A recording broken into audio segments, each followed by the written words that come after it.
keyin arvoh kapalak deyishadi. Arvoh kapalak degan narsa o'zbek xalq ertak kitoblarida ham yo'q narsa bu. Qur'on hadisni qo'ying, u yo'q narsa bu. Uni ko'rib Qur'on o'qishlik bu ahmoqlikdan boshqa narsa emas bu. Hech qachon arvoh kapalak bo'lmagan va bo'lmaydi ham. Arvoh degani ruh degan. Ruh jism bo'lib, tirik jonzot bo'lib bizga ko'rinmaydi. Xo'p, bu bid'at. Qalampirni qo'lga berib bo'lmaydi deyishlik ahmoqlik, bu bid'at. Shipirgini tika qilib bo'lmaydi deyishlik bu ahmoqlik, bu bid'at. Shipirga tegib kelsa falokat bo'ladi, bir joyini chicha cho'pini sindirib olib tashlashlik bu ahmoqlik, bu bid'at. Kechpayt shipirib bo'lmaydi deyishlik bu bid'at. Shipirsa bo'laveradi. Tahajjudda ham shipirsa bo'laveradi.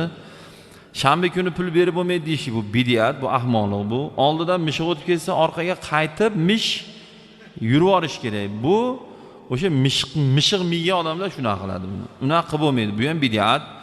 Keyin yo'lga chiqib